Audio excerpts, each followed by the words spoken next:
এবার আর কোনো পাতানো নির্বাচন হবে না বলে জানিয়েছেন প্রধান নির্বাচন কমিশনার এএমএম নাসির উদ্দিন। সুষ্ঠু নির্বাচনের জন্য কাউকে রাজপথে নামতে হবে না বলেও মনে করেন তিনি। সকালে নির্বাচন কমিশন প্রাঙ্গণে আপিল আবেদনের বুথ পরিদর্শন শেষে তিনি এসব কথা বলেন। এদিকে আপিলের চতুর্থ দিনে এখন পর্যন্ত আপিল করেছেন প্রায় 350 প্রার্থী এবং সংক্ষুব্ধ ব্যক্তি। যেমনটি আগেই জানিয়েছিলাম, শরিকদের 14 আসন নিয়ে বিপাকে বিএনপি এবং এই বিষয়ে আলোচনা করতে আমাদের সাথে রাজধানী মোহাম্মদপুর থেকে যুক্ত আছেন ঢাকা 13 আসনে বিএনপি মনোনীত প্রার্থী ববি হাজ্জাজ। আপনাকে স্বাগত জানাচ্ছি ইন্ডিপেন্ডেন্ট সংবাদে। এবং আলোচনা শুরু করতে চাই যে প্রশ্নটা দিয়ে, সেটা হচ্ছে যে শরিক দলের সদস্যরা প্রত্যাশা রাখছেন যে বিএনপির হাইকমান্ডের সিদ্ধান্ত মেনে সমঝোতা করবেন স্বতন্ত্র রায়। বিদ্রোহী প্রার্থীদের বিষয়ে আসলে দলের কমান্ড কোনো সিদ্ধান্ত কি দিয়েছে? আপনাকে অসংখ্য ধন্যবাদ, আপনাকে এবং ইন্ডিপেন্ডেন্টের সকল শ্রোতাকে আমার সালাম। বিএনপির দলের হাইকমান্ড কি করবে এটা তাদের ফাইনাল ডিসিশন, তারা কিভাবে নেবে। তবে জোটের পক্ষ থেকে যতগুলো ডিসিশন হবার কথা সেই জায়গা থেকে ছিল, লাস্ট আলোচনাগুলো ছিল হলো কে কোথায় দাঁড়াবেন এবং কে কোন মার্কায় দাঁড়াবেন।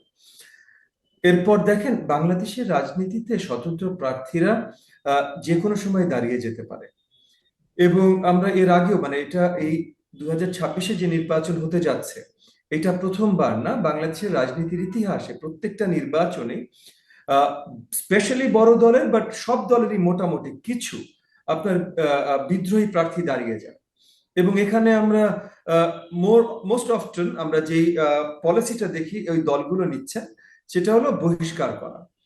নুরুল হক নূর একটা কথা বলেছেন যে বহিষ্কার না করে তাদেরকে তাদের সাথে কোনো একটা সমঝোতায় আসা।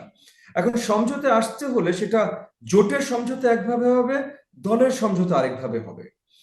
সেই সমঝোতা কিভাবে আসা যায় আমি ঠিক জানি না, তবে এইগুলো কারণ ছিল আসলে যার জন্য শুরুতেও আমরা অনেক আলোচনার ভিতরে ছিলাম যে মার্কা নিয়ে ভোট কিভাবে করা যায় বা কি কি কি করা যেতে পারে, যার জন্য ওই যে আরপিওর বদলটা নিয়েও আমরা অনেক বিরোধিতা করেছিলাম।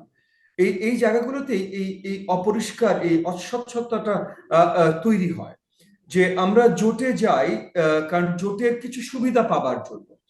জোটে দু এক সময় শক্তিশালী মার্কা থাকে, সেই মার্কার সুবিধা, শক্তিশালী যদি কোনো দলের কর্মী বাহিনী থাকে তাহলে সেই কর্মী বাহিনীর সুবিধা, এই সুবিধাগুলোর জন্য মেইনলি আমরা জোটে যাই। আর কিন্তু বড় কোনো কারণ নাই নির্বাচনে জোটে যাওয়ার কোনো রাজনৈতিক দলেরই। তো এই জায়গা থেকে যদি আমি জোটে যাবার পরও আমি কর্মী বাহিনীর সহযোগিতা না পাই, মার্কার সহযোগিতা না পাই, তাহলে জোটে যাওয়ার আসলে কোনো কোনো কোনো কোনো বড় কারণ নেই। এখানে এমন হতেই পারে যে জোটের বেশ কিছু, যদিও আমি যেহেতু জোটের সাথে থাকবার জন্য legally technically what ever strategically আমি বিএনপির ধানের শীষ মার্কায় নির্বাচনে গেছি। বাকি যাদের নাম বলেন তারা কেউ বিএনপির ধানের শীষ মার্কায় নির্বাচন জাননি, এবং অবভিয়াসলি ওনারা ওনাদের দল থেকে ওনারা যেভাবে ডিসাইড করবেন সেটাই, কারণ আরপিও আসলে আমাদেরকে আটকে দিয়েছিল এই জায়গাটাতে। কিন্তু যদি মার্কার সুবিধাও না পান এবং কর্মী বাহিনীর সুবিধাও না পান, কর্মী বাহিনীর সুবিধা কিভাবে পাচ্ছেন না, কারণ যদি বিদ্রোহী প্রার্থী দাঁড়িয়ে যায়, শক্তিশালী কর্মী বাহিনীর যে দলটা সেই দলের যদি বিদ্রোহী প্রার্থী দাঁড়িয়ে যায় এবং কর্মী বাহিনী যদি ওই বিদ্রোহী প্রার্থীর সাথে চলে যায়, তাহলে মার্কা তো পেলই না, কর্মী বাহিনীও পেল না, তাহলে জোটে আসলো কেন? এটা একটা বড় প্রশ্ন তখন তাদের জন্য রয়ে যায়।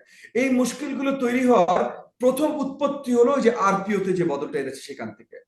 আর দ্বিতীয়ত, এখন যারা যেখানে দাঁড়িয়েছেন, আমার এলাকায় ঢাকা 13-তে আমি দাঁড়িয়েছি, ঢাকা 13-তে যত প্রতিকূলতা আছে সেটা আমি আমার মতো করে কাটিয়ে উঠতে চেষ্টা করছি। এখানে প্রত্যেকটা প্রার্থীরই এই প্রতিকূলতাগুলো কাটিয়ে উঠতে হয়। তবে হ্যাঁ, সবাই মিলে একসাথে কাজ করতে পারলে হয়তো প্রতিকূলতাগুলো আরেকটু সহজে কাটিয়ে ওঠা সম্ভব হলেও হতে পারে। দিয়ে একটু যুক্ত করতে চাই যে এরই মধ্যে কিন্তু রুমিন ফারহানা সহ অনেক বিদ্রোহী প্রার্থীদের বহিষ্কার করা হয়েছে এবং তাদের সঙ্গেও সমঝোতারই পরামর্শ দিয়েছেন অনেকে। এই বিষয়ে আপনার মতামত জানতে চাইব। দেখেন, সমঝোতা একটা দল খুব বেশি কি করতে পারে, দলের ডিসিপ্লিন ভঙ্গ করলে দল বহিষ্কার করতে পারে, যেটা বাংলাদেশ জাতীয়তাবাদী দল বিদ্রোহী প্রার্থীদের করেছে।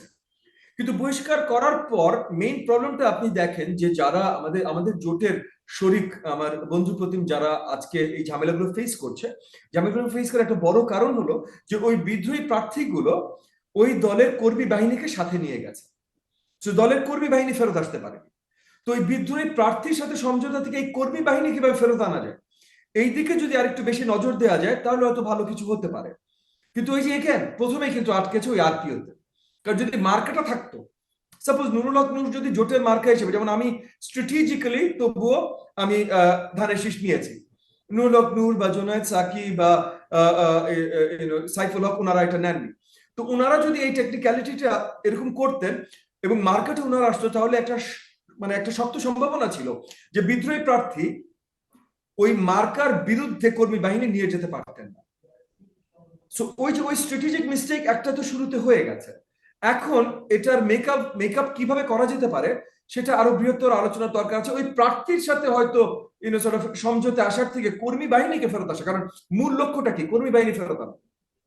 কর্মী বাহিনী ফেরত কিভাবে আনা যেতে পারে প্রার্থীর কাছ থেকে, সেটার দিকে নজর দিলে হয়তো আরো বেটার হতে পারে। বাট এখানে প্রতিকূলতাগুলো যারা আমি যেহেতু ফেস করছি না, সেহেতু এটা নিয়ে বড় আলোচনা আমি করার থেকে যারা ফেস করছেন তারা কি চিন্তা করেন এটা জানাটা আরো গুরুত্বপূর্ণ হতে পারে। জনাব ববি হাজেজ, আপনাকে অসংখ্য ধন্যবাদ আমাদের সাথে আলোচনায় যুক্ত হবার জন্য।